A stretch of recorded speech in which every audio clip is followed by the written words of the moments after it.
नमस्कार विद्यार्थी मित्रों। सेठ जे.एच. सोनावाला हाईस्कूल मेमदावाद, विषय सामाजिक विज्ञान, धोरण 10।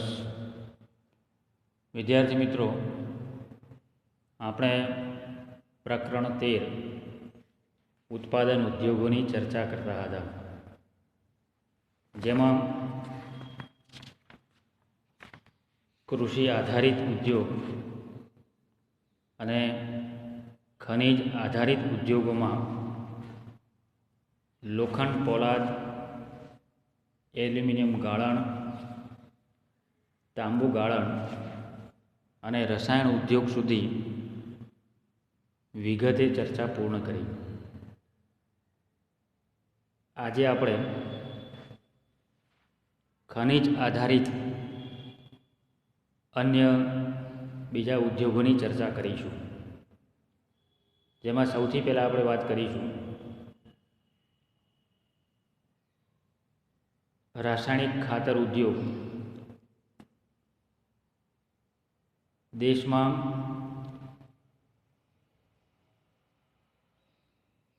અનેક રાજ્યોમાં અનેક પ્રકારની કૃષિ પેદાશોનું વાવેતર થાય છે. આપણે જાણીએ છીએ કે આપણો દેશ ખેતી પ્રધાન છે. મહત્ત્વની આર્થિક પ્રવૃત્તિ કૃષિ અથવા તો ખેતી છે. એ ખેત ઉત્પાદન વધારવા માટે રાસાયણિક ખાતરોનો સારા એવા પ્રમાણમાં ઉપયોગ કરવામાં આવે છે. એ રાસાયણિક ખાતર બનાવવાનું સૌપ્રથમ કારખાનું આપણા દેશમાં ઈસવીસન 1906માં તમિલનાડુના રાનીપેટની અંદર સ્થાપિત કરવામાં આવ્યું. આ ઉદ્યોગનો વિકાસ ફર્ટિલાઇઝર કોર્પોરેશન ઓફ ઇન્ડિયા દ્વારા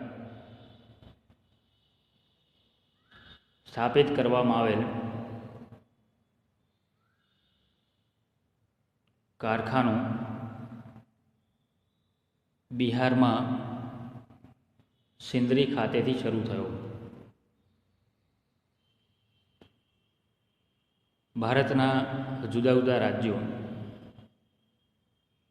પંજાબ, કેરળ, ગુજરાત, તમિલનાડુ અને ઉત્તર પ્રદેશ જેવા રાજ્યોમાં ખાતર ઉદ્યોગ સારા પ્રમાણમાં વિકાસ પામ્યો છે. આપણા રાજ્યમાં કલોલ, કંડલા, હજીરા, ભરૂચ અને વડોદરા જેવા શહેરોમાં રાસાયણિક ખાતરના કારખાના સ્થાપિત થયેલા છે, જોવા મળે છે. ત્યારબાદ બીજો મહત્ત્વનો ઉદ્યોગ છે પ્લાસ્ટિક ઉદ્યોગ. પ્લાસ્ટિક ઉદ્યોગને સનરાઈઝ ઇન્ડસ્ટ્રીઝ તરીકે ઓળખવામાં આવે છે. આજે આપણે જોઈએ છે તો અનેક પ્રકારની ચીજવસ્તુઓ બનાવવામાં પ્લાસ્ટિકનો ખૂબ બહોળા પ્રમાણમાં ઉપયોગ કરવામાં આવે છે. આપણા ઘરમાં પણ અનેક પ્રકારની ચીજવસ્તુઓનો ઉપયોગ થાય છે. આ વધુ ઉપયોગને કારણે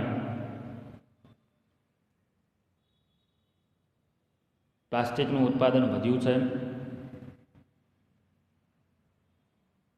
દર વર્ષે ઉત્તરોત્તર પ્લાસ્ટિકની કાચા માલની માંગમાં સતત વધારો થાય છે. વોટરપ્રૂફિંગ તથા બીમામાં ઢાળી શકાય એવા ગુણને કારણે પેકિંગ રસાયણોનું સંચયન, ટેક્સટાઇલ, મકાન બાંધકામ, જુદા જુદા પ્રકારના વાહનોનું નિર્માણ અને ઇલેક્ટ્રોનિક્સ ઉદ્યોગની અંદર ખૂબ મોટા પ્રમાણમાં પ્લાસ્ટિકનો ઉપયોગ થાય છે. આપણા દેશમાં દિલ્હી, મુંબઈ, કલકત્તા, બેંગ્લોર, વડોદરા, વાપી, કાનપુર, કોઈમ્બતુર અને ચેન્નઈ પ્લાસ્ટિક ઉદ્યોગ સાથે સંકળાયેલા મહત્ત્વના કેન્દ્રો છે. પ્લાસ્ટિક ઉદ્યોગ બાદ આપણે વાત કરીશું સિમેન્ટ ઉદ્યોગની. વિવિધ પ્રકારના બાંધકામોની અંદર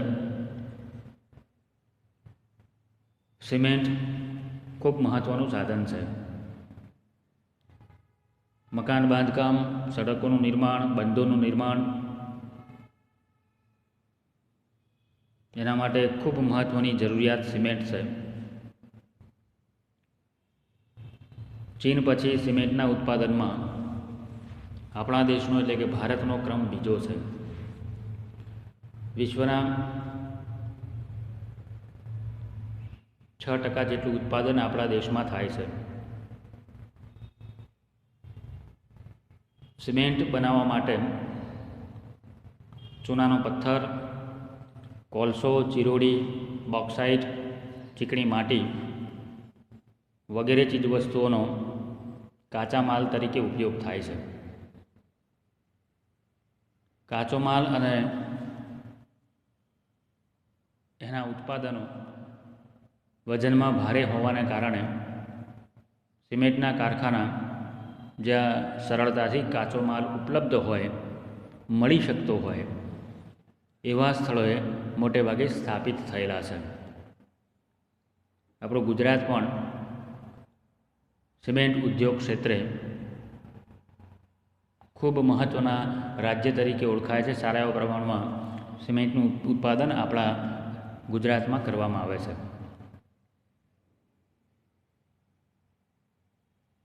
ત્યારબાદ આપણે વાત કરીશું પરિવહન ઉપકરણ ઉદ્યોગ.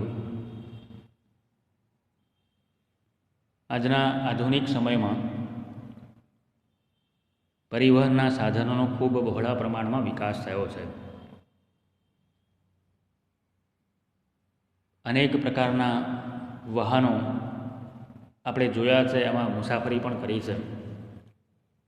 પહેલાંના સમયમાં માણસ પોતે બોજવાહક હતો.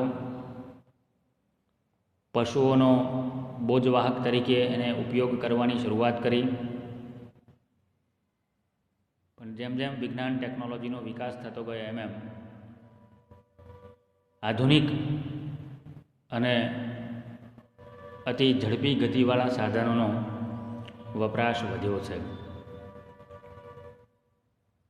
આ વાહનોનું નિર્માણ કરતા જે ઉદ્યોગો છે એને પરિવહન ઉદ્યોગ તરીકે ઓળખીએ છીએ. પરિવહન એટલે માલ સામાન કે વ્યક્તિનું એક સ્થળેથી બીજે સ્થળે જે સાધન દ્વારા હેરફેર થાય છે એને પરિવહન તરીકે ઓળખીએ છીએ. અને એના ઉપયોગમાં આવતા સાધનો બનાવવાનો જે ઉદ્યોગ છે એને પરિવહન ઉદ્યોગ તરીકે ઓળખીએ છીએ. આવા જુદા જુદા પ્રકારના સાધનો પરિવહન ઉદ્યોગ ક્ષેત્ર હેઠળ તૈયાર થાય છે. એમાં સૌથી પહેલાં આપણે વાત કરીશું રેલવે. ભારતીય રેલ સમગ્ર વિશ્વની અંદર પ્રચલિત છે, કારણ કે ખૂબ મોટા પ્રમાણમાં માલ સામાન અને મુસાફરોની હેરફેર કરે છે. ભારતમાં મુસાફરી માટે રેલવેની કામગીરી ખૂબ સુંદર છે. રેલવે તંત્ર પોતાની જરૂરિયાતના ઉપકરણો જેવા કે રેલવે એન્જિન, મુસાફરોના ડબ્બા, માલગાડીના ડબ્બા સ્વયં પોતાના કારખાનાઓની અંદર તૈયાર કરે છે. સાથે સાથે ખાનગી ક્ષેત્રના ધોરણે પણ એનું ઉત્પાદન થાય છે. આપણા દેશમાં 3 પ્રકારથી રેલવે એન્જિન સંચાલિત થાય છે. રેલવે એન્જિનના 3 પ્રકાર છે: વરાળ યંત્ર, ડીઝલ એન્જિન, વરાળ એન્જિન, ડીઝલ એન્જિન અને વિદ્યુત સંચાલિત એન્જિન. આજના વર્તમાન સમયમાં મોટે ભાગે વિદ્યુત સંચાલિત એન્જિનોથી રેલવે પરિવહન સેવા વધુ પ્રમાણમાં ચલાવવામાં આવે છે.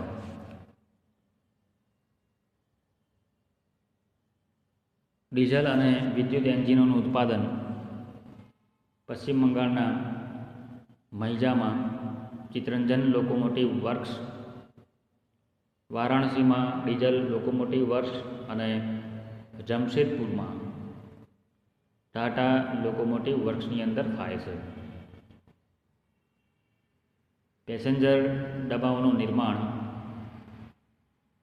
પેરામ્બૂર, બેંગ્લોર, કપૂરથલા અને કલકત્તા શહેરોની અંદર એનું ઉત્પાદન કરવામાં આવે છે. આ ઉપરાંત રેલવેના ઉપયોગમાં લેવામાં આવતા વિવિધ પ્રકારના સાધનો, રેલવેના પાટા, એન્જિનના જુદા જુદા ભાગ એટલે પાર્ટ્સ, વ્હીલ વગેરે પણ ભારતના કારખાનાઓની અંદર તૈયાર કરવામાં આવે છે. રેલવે સંચાલિત કારખાનાઓમાં રેલવેના એન્જિનો અને બીજા ઉત્પાદનોની આપણે વિદેશમાં નિકાસ પણ કરતા થયા છીએ. રેલવે બાદ આપણે વાત કરીશું સડક વાહનો. આઝાદી પહેલાં વિદેશથી આયાત કરેલા ગાડીના ભાગોને જોડીને આપણા દેશમાં એનું નિર્માણ કરવામાં આવતું. ધીમે ધીમે આ ક્ષેત્રમાં પણ આપણે સ્વાવલંબન પ્રાપ્ત કર્યું છે અને આપણા દેશના જ કારખાનામાં વિવિધ પ્રકારના સડક વાહનોનું નિર્માણ થાય છે. આજે ટ્રક, બસ, કાર, મોટરસાઇકલ, સ્કૂટર અને સાયકલ બનાવવાના કારખાના આપણા દેશની અંદર જોવા મળે છે, સ્થાપિત થયા છે. એનું ઉત્પાદન ખાનગી ધોરણે થાય છે. દુનિયામાં વ્યાવસાયિક ક્ષેત્રના ઉપયોગમાં આવતા જે વાહનો છે એના ઉત્પાદનમાં ભારતનું સ્થાન 5મું છે. ભારતમાં તૈયાર થતા જુદા જુદા પ્રકારના વાહનો અને એના અન્ય જુદા જુદા પ્રકારના ભાગોની અન્ય દેશોની અંદર એટલે કે વિદેશમાં એની નિકાસ પણ કરવામાં આવે છે. ટ્રેક્ટર અને સાયકલોનું પણ ખૂબ મોટા પ્રમાણમાં ઉત્પાદન થાય છે અને આ ચીજ વસ્તુઓ પણ આપણા નિકાસ વ્યાપારનો એક મહત્ત્વનો હિસ્સો છે. અને પણ આપણે વિદેશમાં નિકાસ કરીએ છીએ, મોકલીએ છીએ. સડક વાહનો બાદ જહાજ બાંધકામ. ભારતમાં જહાજ બાંધવાનો ઉદ્યોગ ઘણો જૂનો છે, પ્રાચીન છે. આજે વર્તમાન સમયમાં આધુનિક પદ્ધતિથી જહાજ તૈયાર કરવાના, બાંધવાના મુખ્ય 5 કેન્દ્રો છે દેશમાં. વિશાખાપટ્ટનમ, કલકત્તા, કોચી, મુંબઈ અને માર્માગોવા જે જાહેર ક્ષેત્રના છે, જેમાં કોચી અને વિશાખાપટ્ટનમમાં વિશાળ કદના વાહનોનું બાંધકામ થાય છે. આ ઉપરાંત ખાનગી ક્ષેત્ર ધરાવતી વાહનની કેટલીક ગોદીઓ સ્થાનિક જરૂરિયાતોને પૂરી કરવાનું કામ કરે છે.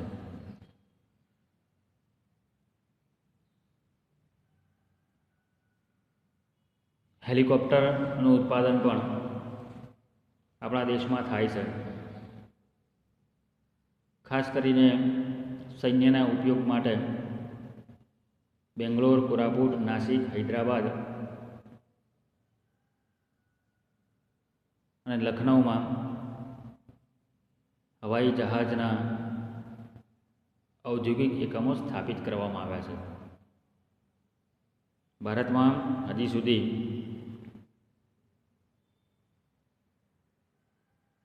યાત્રિકો એટલે કે પેસેન્જરના પરિવહન માટેના હવાઈ જહાજ બાંધવાની શરૂઆત કરવામાં આવી નથી. હજુ આપણે અન્ય દેશો પાસેથી એની આયાત કરીએ છીએ. જહાજ બાંધકામ પછી આપણે વાત કરીશું સૌથી છેલ્લો ઉદ્યોગ ઇલેક્ટ્રોનિક્સ ઉદ્યોગ. ભારતમાં ઇલેક્ટ્રોનિક્સ ઉદ્યોગ પણ ખૂબ સારા પ્રમાણમાં વિકાસ પામ્યો છે. રેડિયો સેટ અને ટેલિફોન ઉદ્યોગની સ્થાપના આપણા દેશમાં ઈસવીસન 1905થી શરૂ થઈ. BEL ભારત ઇલેક્ટ્રોનિક્સ લિમિટેડ બેંગ્લોરમાં સ્થાપિત થઈ, જેનો મુખ્ય હેતુ સેના, આકાશવાણી અને હવામાન વિભાગના ઉપકરણો એટલે કે સાધનો બનાવવાનો હતો. આજે ઈસરોના સહયોગથી, જેને ઇન્ડિયન સ્પેસ રિસર્ચ ઓર્ગેનાઇઝેશન તરીકે ઓળખે છે, એના સહયોગથી અનેક પ્રકારના ઇલેક્ટ્રોનિક્સ ઉપકરણોનું નિર્માણ કરવામાં આવે છે. ઇલેક્ટ્રોનિક્સ ઉદ્યોગને કારણે લોકોના જીવનમાં પરિવર્તન આવ્યું છે. દેશના અર્થતંત્ર અને જીવનશૈલીમાં પણ અનેક પ્રકારના ફેરફારો, બદલાવો અથવા તો પરિવર્તન કર્યું છે.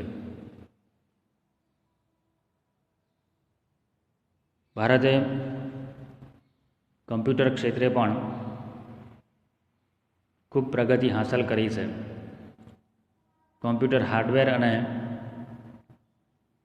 સોફ્ટવેર ક્ષેત્રે પણ અનેક પ્રકારની શોધો અથવા તો પ્રગતિ સાથે આપણો દેશ સંકળાયેલો છે. બેંગ્લોર આ ઉદ્યોગની રાજધાની છે, જેને ભારતની સિલિકોન વેલી તરીકે ઓળખવામાં આવે છે, જે કારણ કે બેંગ્લોરની અંદર ઇલેક્ટ્રોનિક્સ ઉદ્યોગ ખૂબ સારા પ્રમાણમાં કેન્દ્રિત થયેલો છે. આ ઉદ્યોગના વિકાસ માટે સોફ્ટવેર પાર્ક, વિજ્ઞાન પાર્ક અને પ્રૌદ્યોગિકી પાર્ક તૈયાર કરવામાં આવ્યા છે. વિદ્યાર્થી મિત્રો, આવા કેટલાક મહત્ત્વના ઉદ્યોગો, કૃષિ આધારિત ઉદ્યોગો અને ખનિજ આધારિત ઉદ્યોગોની આપણે આ પ્રકરણમાં ચર્ચા કરી. હવે આપણે પ્રકરણના સૌથી છેલ્લા બે મુદ્દાઓ, જે ખૂબ અગત્યના છે, વારંવાર જુદા જુદા સ્વરૂપે પરીક્ષામાં પૂછાઈ ચૂક્યા છે, એમાં સૌથી પહેલાં આપણે વાત કરીશું ઔદ્યોગિક પ્રદૂષણ અને પર્યાવરણીય અતિક્રમણ. વિદ્યાર્થી મિત્રો, આપણે જાણીએ છીએ પ્રદૂષણ એટલે કુદરતી તત્વોની મલિન અથવા તો અસ્વચ્છ થવાની ઘટના. દેશના આર્થિક વિકાસમાં જેમ ઔદ્યોગિક ઉત્પાદનોનો નોંધપાત્ર ફાળો છે, પણ સામે પક્ષે આ ઉદ્યોગોએ પ્રદૂષણમાં પણ ખૂબ ઊંચા પ્રમાણમાં વધારો કર્યો છે અને પર્યાવરણનું અતિક્રમણ કર્યું છે, પર્યાવરણને નુકસાન પહોંચાડ્યું છે. ઉદ્યોગો સ્થાપિત કરવા માટે, જમીનો મેળવવા માટે વૃક્ષોને ખૂબ મોટા પ્રમાણમાં નુકસાન પહોંચાડવામાં આવે છે. કેટલીક કુદરતી અને કેટલીક માનવ સર્જિત પરિસ્થિતિને લીધે પર્યાવરણની ગુણવત્તાની અંદર સતત ઘટાડો થાય છે. આ પર્યાવરણની ગુણવત્તામાં થતો ઘટાડો એ પર્યાવરણનું અતિક્રમણ છે. વિવિધ પ્રકારના જે ઉદ્યોગો દેશમાં સ્થાપિત થયા છે, એના કારણે મુખ્ય 4 પ્રકારના પ્રદૂષણો ઉદ્ભવે છે, જેમાં હવાનું પ્રદૂષણ ફેક્ટરીઓ કે કારખાનાઓ દ્વારા પ્રદૂષિત હવા વાતાવરણમાં શુદ્ધ વાતાવરણમાં ફેલાય છે, હવા પ્રદૂષિત થાય છે. પાણી પ્રદૂષણ એટલે કે જળનું પ્રદૂષણ, ભૂમિ પ્રદૂષણ અને અવાજ એટલે કે ધ્વનિ પ્રદૂષણ એવા 4 પ્રકારના પ્રદૂષણો ઉદ્યોગના વિકાસને કારણે જોવા મળ્યા છે. આજના હરીફાઈના જમાનામાં ઉદ્યોગોએ ખૂબ મોટા પ્રમાણમાં હવા અને પાણીને પ્રદૂષિત કરવાનું, જળને પ્રદૂષિત કરવાનું કામ કર્યું છે. કાર્બન મોનોક્સાઇડ અને સલ્ફર ડાયોક્સાઇડ જેવા અતિ નુકસાનકારક વાયુઓને કારણે હવા પ્રદૂષિત બનતી જાય છે, જેના કારણે અનેક પ્રકારની સમસ્યાઓનું સર્જન થયું છે. ઔદ્યોગિક કચરાને કારણે જળ પ્રદૂષણ વધ્યું છે. આજે દેશના ઘણા કારખાના નિયમ વિરુદ્ધ જઈને પોતાના ઉદ્યોગોમાંથી નીકળતું જે દૂષિત પાણી છે એને અન્ય કુદરતી જળ સ્ત્રોતોની અંદર વહાવે છે કે નદીઓની અંદર નાખી દે છે, જેનાથી પાણી વધુને વધુ પ્રદૂષિત બનતું ગયું છે, જે પર્યાવરણને ખૂબ મોટા પ્રમાણમાં હાનિ પહોંચાડે છે. ઉદ્યોગમાં ઉપયોગમાં આવતા વિવિધ પ્રકારના સાધનોને કારણે, ખાસ કરીને જૂની મશીનરી અને એના સાર સંભાળના અભાવે, ઉપરાંત પરિવહનના વધુ પ્રમાણમાં સાધનોના ઉપયોગને કારણે ધ્વનિ પ્રદૂષણ પણ સતત વધ્યું છે. અતિશય અવાજ એટલે કે ઘોંઘાટ મનુષ્ય જીવનને હાનિ પહોંચાડે છે, માનસિક તાણ માણસ અનુભવે છે અને લોકોમાં બહેરાશનું કારણ પણ બનતું હોય છે. આમ ઉદ્યોગો દેશના વિકાસમાં ખૂબ મહત્ત્વનો ભાગ ભજવે છે, પણ સાથે સાથે એની નકારાત્મક બાજુ એ છે કે પ્રદૂષણની માત્રામાં પણ વધારો કરીને પર્યાવરણનું અતિક્રમણ કરે છે. એ પર્યાવરણીય અતિક્રમણને રોકવા માટે વિવિધ પ્રકારના ઉપાયો કરવા પડે, કારણ કે પર્યાવરણની જાળવણી એ ખૂબ મહત્ત્વની બાબત છે.